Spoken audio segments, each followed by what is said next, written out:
ان کی خدمت اور نصرت حاصل ہونے کے لیے صلوات پڑھیں۔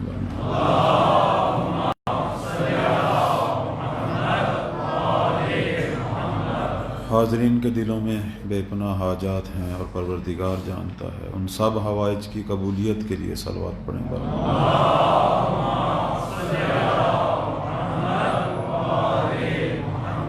جن جن ہستیوں کی کاوش ہے عزاداری کے بپا کرنے میں، اور جو باہر بھی ہمارے برادران، بلکہ میں یہ کہوں گا امام زمانہ کے گمنام سرباز جو ڈیوٹی دے رہے ہیں، ان سب کی توفیقات میں اضافہ کے لیے صلوات پڑھیں۔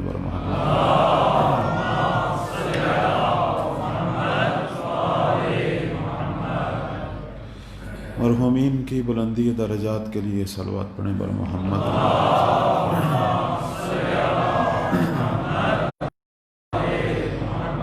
مکتب تشیع کی عظمت اور دشمنان دین کی ذلت کے لیے بلند تر صلوات۔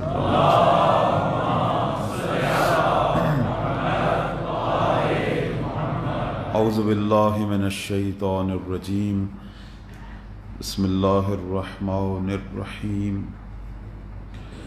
الحمد للہ الذی جعل الحمد مفتاحا لذکرہ وسببا لمزید من فضلہ ودلیلا علی آلاء وعظمتہ، والصلاة والسلام والتحیۃ والاکرام علی اشرف الخلائق اجمعین، امام المرسلین وخاتم النبیین، سیدنا و مولانا ابی القاسم محمد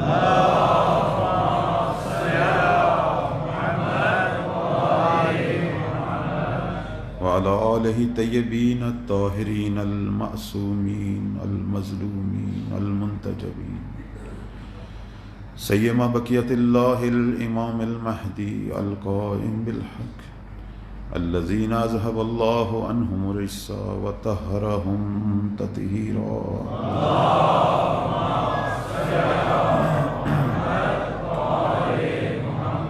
ولعنۃ الدائمۃ علی اعدائہم اجمعین من یوم عداوتہ الی قیام یوم الدین۔ اما تبارک و تعالی فی کتاب وهو أصدق القائلين وقوله الحق۔ أعوذ بالله من الشيطان الرجيم، ومن قتل مظلوما فقد جعلنا لوليه سلطانا فلا يسرف في القتل إنه كان منصورا۔ صلوات پڑھیں۔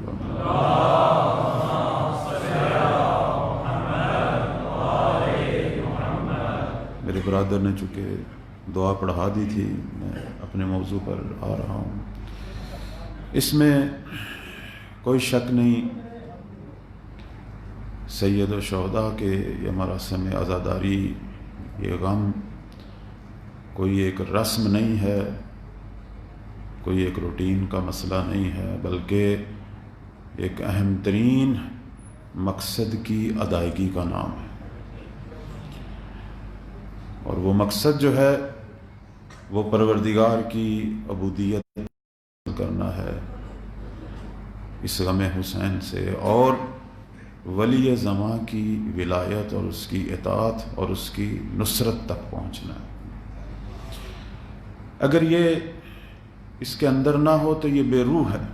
اگر ہم صرف اس لیے آئیں کہ جس طرح باقی کام کر رہے ہیں اسی طرح ایک مجلس میں بھی چلے جائیں، چلیں، کچھ ثواب ہو جائے گا اور کچھ گناہوں کی بخشش ہو جائے گی، اچھا ہے یہ بھی نظریہ، لیکن مقصد جو تھا اس عظیم ہدف کو بپا کرنے کا، اس عظیم پیغام کو دینے کا، اور ہمارے پانچویں امام مولا امام محمد باقر علیہ السلام سے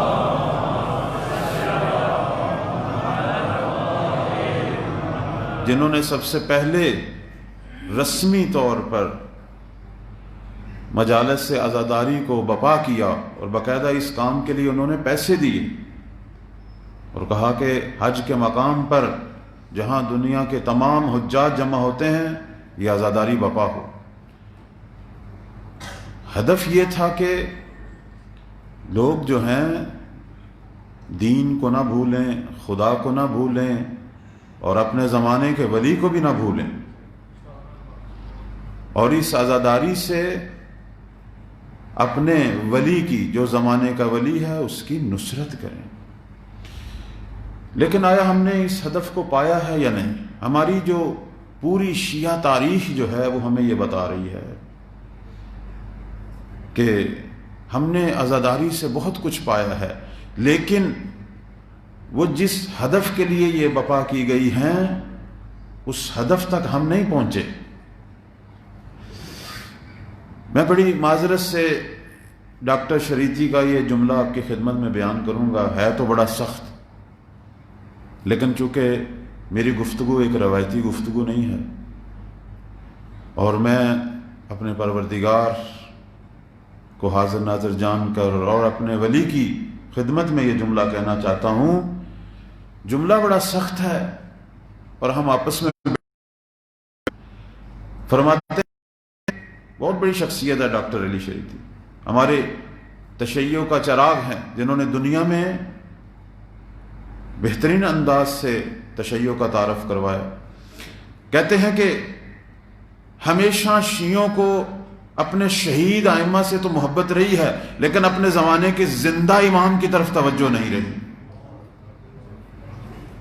جملہ سخت تو ہے، لیکن حقیقت ہے، حقیقت ہے ایسی کہ ہمیں ہمیشہ محبت رہی ہے اپنے شہداء ائمہ سے، اور وہ ہونی چاہیے، وہ محبت ہونی چاہیے کہ وہ ہمارے اعتقادی امام ہیں۔ لیکن وہ ولی جو ان کے زمانے کا ولی تھا، اس نعمت عظمیٰ کی طرف توجہ، اور اس کے وجود کی قدر و قیمت، اور اس کی معرفت، اور اس کی منشا کے مطابق قدم اٹھانا، اس پر توجہ نہیں رہی۔ اس لیے زہرا کا لال جو بھی جس زمانے میں بھی آیا، ہمیشہ اپنے دور میں غریب اور تنہا رہا۔ یہ حقیقت ہے۔ مجھے آپ بتائیں، ماشاءاللہ آپ نے بہت ساری مجالس سنی، اہل مطالعہ، اہل علم بھی ہیں، آیا ہمارے ساتویں امام کے زمانے میں کچھ شیعہ کم؟ لاکھوں شیعہ تھے، عزاداری سید الشہداء منا رہے تھے، امام سجاد کی مجالس عزا جو ہے اس میں جا رہے تھے، امام باقر اور امام صادق کی مجالس عزا بپا کر رہے تھے، زمانے کا امام قید و بند میں تھا، لیکن پوری سلطنت کے اندر آیا انہوں نے احتجاج کیا ہے کہ ہمارے امام کو کیوں قید و بند میں رکھا گیا ہے؟ ہم چین سے نہیں بیٹھیں گے، ہم ایک لحظہ برداشت نہیں کریں گے۔ امام اس زمانے میں بھی تنہا تھے، ساتواں امام اپنے دور میں تنہا تھے۔ جب وہ دنیا سے گئے، ہاں ان کی مجالس بھی شروع ہو گئی، آٹھواں امام بھی تنہا ہو گیا۔ عجیب ایک رویہ ہے، یہ ایک تلخ حقیقت ہے میرے عزیز بھائیوں، مجھ سے ناراض نہیں ہونا، میں نے ایک تلخ حقیقت کی طرف اشارہ کیا، اور جملہ بھی ڈاکٹر علی شریعتی کا، اور یہی وہ تلخ حقیقت ہے کہ ہر امام ہر دور میں مظلوم رہا ہے، اور آج کا امام بھی اپنے دور میں مظلوم ترین امام ہے۔ اور میں یہ جملہ جو ہے خود نہیں کہہ رہا، یہ سرکار سید الشہداء کا فرمان ہے کہ ہمارا قائم اپنے زمانے کا سب سے بڑا مظلوم ہوگا۔ مظلومیت کی وجہ کیا ہے؟ تنہائی، یار و مددگار نہیں ہوں گے۔ آپ کو پتہ ہے کہ تنہائی کتنی بڑی مصیبت ہے، کتنی بڑی مصیبت ہے تنہائی، کسی عزیز کا چلے جانا کتنی بڑی مصیبت ہے۔ میں اس کی ایک مثال دینا چاہتا ہوں آپ کی خدمت میں۔ ہم لوگ زیارتوں پہ جائیں، اور اللہ آپ کو بار بار یہ توفیق دے انشاءاللہ، زیارات پہ آپ جائیں، مجھے یہ بتائیں کہ سید الشہداء کے حرم کی زیارت آپ کو حاصل ہو، کتنے دن وہاں رہ سکیں گے اپنے عزیزوں کے بغیر؟ چلیں آپ کہیں میں 1 مہینہ رہ لوں گا، 2 مہینہ رہ لوں گا، لیکن پھر بالآخر واپس پلٹ آئیں گے۔ سید الشہداء کی بہت بڑی مظلومیت ہے، اس میں کوئی شک نہیں، جو کچھ بھی ہے ان کی صف اعضاء سے ہم لے رہے ہیں، لیکن سید الشہداء نے اپنے عزیزوں سے شاید چند گھنٹے جدائی برداشت کی ہو، چند گھنٹے بھی نہیں، چند منٹ، کتنی دیر علی اکبر سے جدا رہے ہیں، فوراً تو درجہ شہادت پہ پہنچ کے جہاں علی اکبر گئے تھے وہیں حسین چلے گئے، لیکن آپ کو پتہ ہے کہ مہدی زہرا کو اپنے عزیزوں سے جدا ہوئے کتنے زمانے، کتنی صدیاں گزر گئی کہ ان کی تنہائی پہ ہمارے چھٹے مولا گریہ کیا کرتے تھے، اور اس طرح گریہ کرتے تھے جس طرح کوئی بوڑھی ماں اپنے جوان بیٹے کی موت پہ گریہ کرتی ہے، تڑپ تڑپ کے روتے تھے، کہا کرتے تھے اے میرے سید و سردار، اے میرے مہدی، تو اتنا عرصہ کس طرح تنہائی میں گزارے گا؟ امام کی تنہائی کب ہوتی ہے کہ جب اپنے توجہ نہ کریں، میرے مولا کو اپنوں نے تنہا کیا ہوا ہے۔ عرض یہ کر رہا تھا کہ ان مجالس کی بپا کا ایک ہی ثمرہ ہے، روح ان مجالس کی یہی ہے کہ ہم اپنے مولا کی نصرت کا اعلان کریں، اپنے عمل سے، اپنی اطاعت سے، اپنے توسل سے مولا سے یہ عہد و پیمان کریں کہ مولا اب جو دن گزر گئے، آج کے بعد میں آپ کا خدمت گزار ہوں، میں آپ کا یاور و مددگار ہوں، کوئی بھی کام کروں گا آپ کی منشا کو سامنے رکھوں گا۔ لوگ بسا اوقات آ کے کہتے تو تھے ہمارے ائمہ کو کہ مولا انت القائم، یہ چھٹے مولا کو بھی کہا گیا، کیا آپ قائم ہیں؟ فرمایا نہیں، مولا آپ قیام کریں۔ خراسان کے اندر ایک آدمی جس کا نام سہل بن حسن خراسانی ہے، ایک دفعہ آیا مولا کے پاس، کہنے لگا کہ مولا خراسان کے اندر 1,00,000 شیعہ موجود ہیں اپنی تلواروں کے ساتھ، آپ اعلان کریں، وہ آپ کی مدد اور نصرت کے لیے تیار ہیں، اور آج ہی حکومت علی بپا ہو جائے گی۔ میرے مولا نے پوچھا 1,00,000 شیعہ؟ کہنے لگا نہیں مولا 2,00,000 شیعہ۔ پھر کہنے لگا مولا آدھی دنیا آپ کے ساتھ ہے، آپ اعلان تو کریں نا۔ اب میرے امام نے ایک چھوٹی سی آزمائش لی اس سے، فرمایا اے سہل، وہ جو تنور روشن ہے اس کے اندر داخل ہو جائے۔ کہنے لگا فرزند رسول مجھ سے کیا غلطی ہوئی ہے، کیا مجھے جیتے جاگتے ہی آگ میں ڈال رہے ہیں؟ کہا کچھ نہیں، بیٹھ جاؤ۔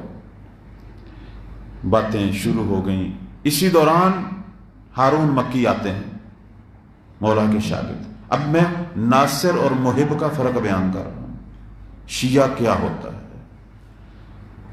شیعہ کسے کہتے ہیں، امام کن کا انتظار کر رہے ہیں۔ ہارون آیا، سلام کیا، امام نے جواب دیا، کہا ہارون وہ تنور روشن ہے، آگ جا رہی ہے، اس کے اندر چلے جاؤ۔ اس شخص نے سوال نہیں کیا کہ مولا کیا مسئلہ ہے، کیوں آپ کہہ رہے ہیں، صرف اس نے یہی سوچا کہ میرے مولا کا حکم یعنی خدا کا حکم، اور تنور میں داخل ہو گیا۔ جلتی آگ میں ہارون مکی جا بیٹھا۔ اب امام اس سہل بن حسن سے گفتگو کر رہے ہیں اور یہ پہلو بدل رہا ہے، پریشان ہے۔ امام اس سے خراسان کے حالات پہ گفتگو کر رہے ہیں۔ کہنے لگا مولا یہ ساری باتیں چھوڑیں، اس کی فکر کریں جو تنور میں جل رہا ہے۔ امام نے کہا جاؤ دیکھو۔ جب اس نے دیکھا کہ سہل تنور میں بیٹھا تو ہے، آگ میں بیٹھا ہے، اور بیٹھا تسبیح پروردگار کر رہا ہے، آگ اس پہ اثر نہیں کر رہی۔ آگ کیسے اثر کرتی؟ آگ تابع ہے وقت کے ولی کی۔ ہمارے ائمہ جو ہیں وہ ولایت رکھتے ہیں، یہ دنیا کی جتنی معصوم چیزیں ہیں یہ سارے ہیں، جب ولی کی منشا نہیں ہے تو آگ کیسے اثر کرے گی؟ یہ ہم ہیں کہ جنہیں اللہ نے اختیار دیا ہے، کبھی کبھی سرکشی کرتے ہیں، ورنہ معصوم چیزیں تو تابع ہوتی ہیں ائمہ کے، معجزات اور کرامت اسی سے تو ظاہر ہوتی ہیں۔ حیران ہو گیا۔ امام نے اس سے پوچھا اے سہل بن حسن، تو جو مجھے اتنے شیعوں کے قصے سنا رہا ہے، مجھے بتا ان میں سے ہارون مکی جیسے کتنے شیعہ ہیں. بہت ہی توجہ جاؤں. اس جیسے کتنے شیعہ ہیں. کہنے لگا مولا اس جیسا تو ایک بھی نہیں ہے. اللہ اکبر. کہنے لگے بس یہی وہ وجہ ہے کہ ہم قیام نہیں کر رہے. اگر اس جیسے مجھے 5 مل جاتے تو میں بنی عباس کی حکومت کو قائم نہ ہونے دیتا. یہ ہمارے ائمہ کے دل کا رنج ہے, یہ ان کے قلب کا رنج ہے. چاہنے والے تو بہت ہوتے تھے, ماننے والے تو بہت ہوتے تھے, لیکن قیام کے لیے, آزمائشوں میں اپنے آپ کو ڈالنے کے لیے وہ بہت کم. اور یہی واقعہ جو ہے چونکہ سید الشہداء کے ساتھ پیش آ گیا تھا. مسلم کی بیعت کتنے لوگوں نے کی, بعد میں کیوں چھوڑ دیا سفیر حسین کو؟ کسی کو گھر کا خیال آ گیا, کسی کو بچوں کا آ گیا, کسی کو اپنی زمینوں کا, کسی کو اپنے مکان کا. ابن زیاد نے کہا تھا میں اس کا مکان گرا دوں گا جس نے ساتھ دیا. اپنے اپنے مکانوں کا خیال آ گیا, حسین کا خیال کسی کو نہ رہا. یہ کہنا تو بہت آسان ہے, لیکن اس کی توفیق کی دعا مانگیں. اور یہ مجلس اعزا اسی لیے تو ہے کہ ہمیں تلقین ہو کہ امام کیا ہے, اس کا کیا مقام پہ ہے, اور اس پر کیسے قربانی دی جاتی ہے, کیسے اس پر قربان ہوا جاتا ہے. کیوں ہمارے ائمہ اپنے ناصر شیعوں سے محبت کرتے تھے؟ ان کی عظمتیں ہی ایسی تھیں. مالک جیسا شیعہ مولا کا کہ جب مالک دنیا سے گئے, شہید ہوئے, مولا علی اس کے لیے گریہ کیا کرتے تھے, اینا مالک, مالک تو کہاں ہے. کبھی کبھی کہا کرتے تھے دنیا والوں تمہیں کیا پتا مالک کون ہے, رحم اللہ مالکا کانا لی کما کنت لرسول اللہ. کہتے تھے کہ مالک میرے لیے ویسے تھا جیسے میں علی رسول کے لیے تھا. اتنی عظمت مولا. کیوں؟ اس کی عظمت کی وجہ کیا تھی؟ فرماتے تھے کہ مالک اس ہستی کا نام ہے کہ لا یقدم ولا یحجم ولا یقدم ولا یؤخر الا عن امری. مالک وہ ہے کہ جو ایک قدم آگے نہیں بڑھاتا, ایک قدم پیچھے نہیں ہٹاتا, کسی کو آگے نہیں کرتا, کسی کو پیچھے نہیں کرتا. اگر یہ کرے گا تو میری منشا سے کرے گا. مالک وہ ہے کہ جس نے اپنی منشا کو زمانے کے امام کی منشا میں غرق کر دیا ہے. اب اس کی اپنی کوئی منشا نہیں ہے, اگر ہے تو وہ خدا کی منشا ہے اور اس کے ولی کی منشا ہے. صلوات پڑھیں بر محمد و آلہ.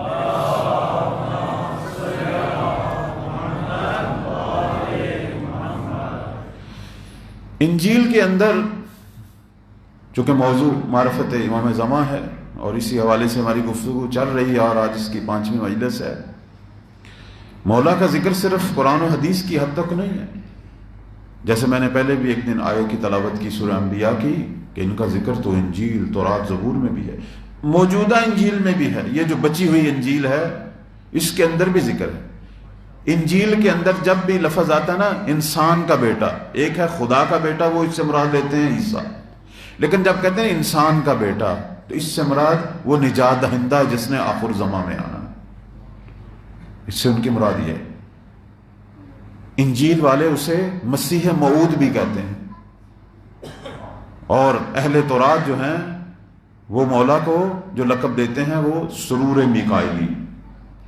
ایک اور مذہب بھی ہے زرتشتی, یہ بھی مذہب آسمانی ہے, البتہ اس کا ذکر کم ہوتا ہے, لیکن جدید جو تحقیقات ہیں وہ یہ ہے, سنی شیعہ اس میں متفق ہیں کہ حضرت زرتشت بھی نبی تھے, قبل از مسیح آئے تھے.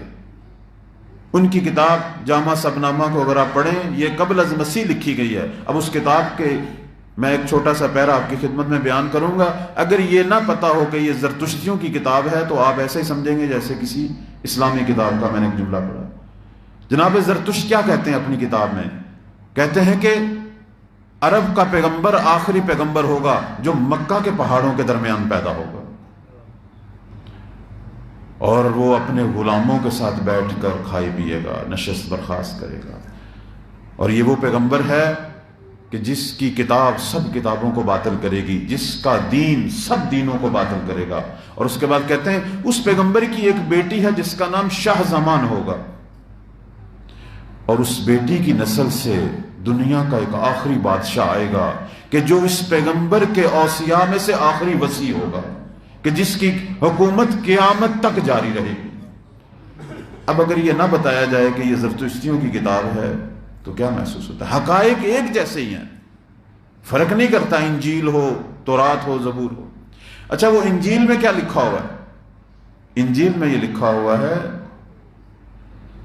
کہ جب انسان کا بیٹا آئے گا اس کے آنے سے پہلے پوری دنیا میں لوگ ماتم کریں گے، اپنے سینے پہ ماتم کریں گے۔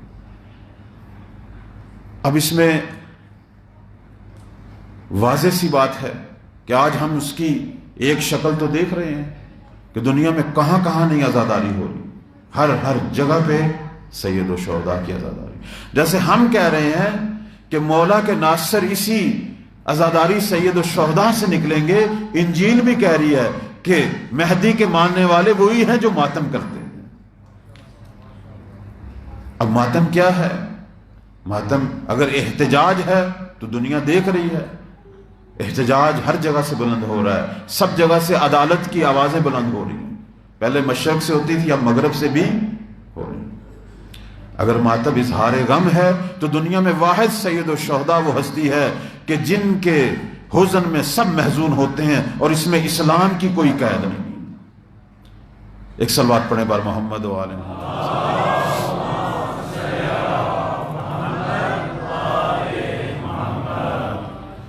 ان کا ذکر تمام آسمانی کتابوں میں ہے، بہت ساری بشارتیں ہیں انجیل میں۔ میں آج جس موضوع کی طرف آنا چاہ رہا ہوں وہ علامات ظہور کا موضوع ہے، اسی طرف رہا ہوں کہ علامات جو ہیں مولا کے ظہور کی، جیسے انہوں نے بتائی کہ دنیا میں اس سے پہلے ماتم ہوگا، یہ علامت بتائی ہے۔ ہمارے ہاں بھی بہت ساری علامات بیان ہیں، 18,000 حدیثیں ہیں جو امام زمان کے بارے میں شیعہ سنی کتابوں میں موجود ہیں، اور علامات جو ہیں وہ تقریباً ایک جیسی ہیں۔ البتہ علامات کے بارے میں واضح کروں گا کہ ہمارے پاس 2 قسم کی علامات ہیں۔ ایک وہ علامت ہے جسے کہتے ہیں علامت حتمی، کہ ہر صورت میں یہ علامتیں ظاہر ہوں گی، ہر صورت میں، اور وہ 5 علامتیں ہیں، وہ بے شک آپ اسے یاد کر لیں۔ 5 علامتیں ہیں کہ جو ہر صورت میں ظاہر ہوں گی، اور یہ ہمارے چھٹے مولا امام جعفر صادق علیہ السلام کا فرمان ہے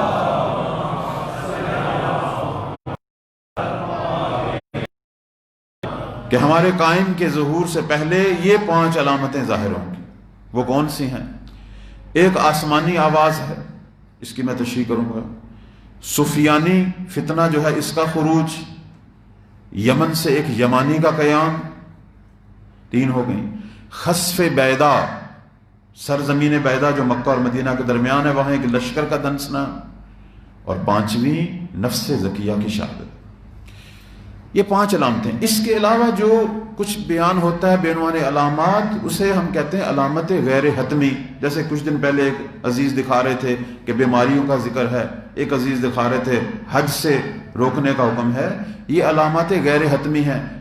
چونکہ یہ کام پہلے کئی دفعہ ہو چکا ہے، کئی دفعہ حج سے روکا گیا، اور کئی دفعہ ایسی بیماریاں آئی ہیں اور اس سے بھی زیادہ خطرناک آئی ہیں۔ تو یہ علامتیں نہیں ہیں بلکہ ظہور سے پہلے کے حالات ہیں، ان کو ہم علامتیں نہیں کہیں گے۔ مثلا بعض نے کہا جی ایک علامت یہ ہے کہ بنی عباس کی حکومت کا خاتمہ ہوگا، تو بنی عباس کی حکومت کو خاتمے ہوئے کئی صدیاں گزر گئی ہیں، یہ علامت نہیں ہے۔ علامت جو ظہور سے کچھ عرصہ پہلے ظاہر ہوں گی، چونکہ جب بھی کسی جھوٹے مہدی نے مہدویت کا دعویٰ کیا، فقہاء اسلام، علماء اسلام نے یہی کہا کہ آپ جھوٹے ہیں چونکہ علامات ظاہر نہیں ہیں۔ علامات کا فلسفہ بھی یہی ہے کہ علامات ہمیں بتاتی ہیں کہ یہ جس نے بیت اللہ سے مہدویت کا دعویٰ کیا ہے یہ سچا مہدی ہے، ورنہ اس سے پہلے جھوٹے مہدی تو کئی آئے۔ یہی مرزا جو ہے وہ قادیانی، یہ بھی جھوٹا تھا۔ اب اس نے جب دعویٰ کیا تھا اس وقت سب شیعہ سنی علماء نے کہا یہ جھوٹا ہے، چونکہ وہ علامات جو ہیں وہ ظاہر، اور بھی کئی ہیں، ابھی بھی کئی ہیں جنہوں نے جھوٹے جھوٹے دعوے کیے ہوئے ہیں۔ کراچی میں تھا ایک شخص جس نے یہ دعویٰ کیا تھا آج سے 20-25 سال پہلے، اس نے بھی یہی، انڈیا میں بھی گزر گئے ہیں کچھ عرصہ پہلے، ابھی بھی دنیا میں کئی جگہ پر ایسے جھوٹے دعوے دار موجود ہیں اور بڑے بڑے فتنے پھیل رہے ہیں، لیکن ہمیں کیسے پتا چلے گا کہ یہ حقیقی مہدی ہے یا نہیں؟ یہ علامات، اور بالخصوص یہ 5 علامتیں جو ہیں وہ ظاہر۔ اس کے علاوہ جو کچھ علامات میں بیان ہوا وہ حالات ہیں۔ مثلا بیان ہوا ہے کہ لوگ جو ہیں ان کا ظاہر و باطن جو ہے وہ متضاد ہو جائے گا، ظاہر میں کچھ ہوں گے، باطن میں کچھ، یہ حالات ہیں۔ یا قرآن جو ہے اسے بالائے طاق رکھ دیا جائے گا، اس کی تفسیر ہوا و ہوس کی بنا پر ہوگی، یہ حالات ہیں۔ لوگ جو ہیں وہ پروردگار کے حلال کو حرام اور حرام کو حلال کریں گے، یہ حالات ہیں، آج بھی ایسے حالات ہیں۔ بہت سارا پیسہ جو ہے وہ خدا کے غیظ و غضب پر صرف کریں گے، یہ حالات ہیں ظہور سے پہلے۔ یا مثلا بیان ہوتا ہے کہ اتنا ظلم ہوگا لوگوں پر کہ لوگوں کی حالت ایسے ہوگی جیسے کوئی شخص دریا میں غرق ہو رہا ہو اور وہ اللہ کو پکارتا ہے، ایسے لوگ پکاریں گے کہ پروردگارا ہمیں اس ظالموں کے ظلم سے ہمیں رہائی دے۔ ایسے حالات پہلے بھی گزرے ہیں، جب بڑے بڑے ظالم آئے اور ظلم کیے، ہو سکتا ہے بعد میں بھی۔ یہ سارے پہلے کے حالات ہیں۔ محارم رشتے جو ہیں ان کی قدر ختم ہو جائے گی، رشتہ داروں میں قطع رحمی بڑھ جائے گی، لوگ ایک دوسرے کو دیں گے، یہ حالات ہیں۔ یہ ظہور کے پہلے حالات ہیں، یہ سیاہ تصویر ہے ظہور کی، ظہور سے پہلے۔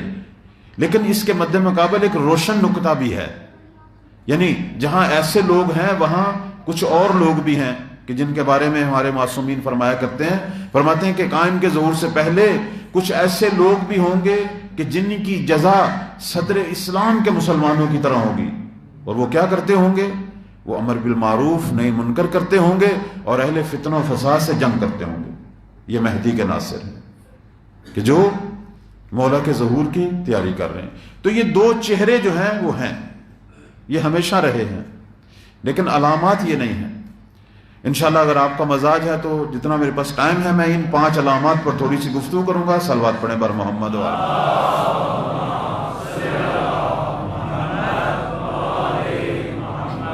سب سے پہلی جو علامت آپ کی خدمت میں بیان کی وہ آسمانی آواز۔ مولا کا جو ظہور ہے وہ ماہ محرم میں ہے، روز عاشور ہے۔ البتہ مختلف اقوال ہیں، لیکن جو سب سے بہتر ہے وہ آپ کی خدمت میں۔ لیکن ان کے ظہور سے چند ماہ پہلے، بعض کہتے ہیں ماہ رجب، بعض روایت کہتی نہیں ماہ رمضان، پروردگار کی طرف سے آسمان سے آواز آئے گی، آسمانی آواز۔ یہ بہت بڑی علامت ہے، آواز اتنی سخت اس کی گونج ہوگی کہ سویا ہوا آدمی جو ہے وہ بھی بیدار ہو جائے گا، اور کھڑا آدمی خوف سے بیٹھ جائے گا اور بیٹھا آدمی خوف سے کھڑا ہو جائے گا۔ یہ ہمارے 5ویں امام کا فرمان ہے کہ جب ایسی آواز آئے تو اس سے عبرت پکڑنا اور اس آواز دینے والے کا جواب دینا، یعنی ہمارے قائم کی طرف حرکت کرنا۔ اب یہ آواز کس کی ہے؟ روایات میں کہ یہ جبرائیل علیہ السلام کی آواز ہے، اور شب جمعہ ہوگی اور 23ویں ماہ رمضان کی شب ہوگی، یعنی شب جمعہ اور 23ویں ماہ رمضان اکٹھے ہوں گے۔ حضرت جبرائیل بولیں گے اور ان کی آواز ہر قوم کو، ہر ملت کو اپنی زبان میں سمجھ آئے گی، یعنی وہ سمجھ جائیں گے کہ جبرائیل جو ہے وہ کیا کہہ رہے ہیں۔ اور کہتے ہیں کہ اس آواز کے اندر جو پیغام ہوگا، اس پیغام کو سن کر دنیا کے سارے مومنین جو مولا کے ظہور کی تیاری کر رہے ہوں گے، ان کے چہرے پہ مسرت اور خوشی کی لہریں آئیں گی، اور جو دشمنان ہوں گے ان کے چہرے سیاہ ہو جائیں گے اور وہ خوفزدہ ہو جائیں گے۔ آواز دینے والا جو ہے وہ لوگوں کو مولا امام زمانہ کا نام لے کر بتائے گا کہ اے لوگوں، مہدی آل محمد کا مکہ سے ظہور ہونے والا ہے اور ان کی نصرت کے لیے قدم بڑھاؤ۔ بعض ہماری روایت کہتی ہیں کہ آواز دینے والا جو ہے وہ یہ کہے گا کہ جاء الحق وزہق الباطل وَإِنَّ الْبَاطِلَ، کہ حق آ گیا اور باطل جو ہے وہ ہمیشہ. اور اس کے بعد وہ کہے گا کہ ایک جو پیغام ہے، اہم ترین پیغام، وہ یہ کہے گا کہ حق جو ہے وہ علی اور اس کے شیعوں کے ساتھ ہے. کہ یہ جب پیغام آئے گا جاء الحق وزہق الباطل، اور باطل جو ہے ہمیشہ مٹنے والا ہے، اور اس کے بعد کہے گا کہ وہ جو حق ہے وہ علی اور اس کے شیعوں کے ساتھ ہوگا. اب جب یہ آواز پیدا ہوگی، کہتے ہیں کہ اس آواز کو سن کر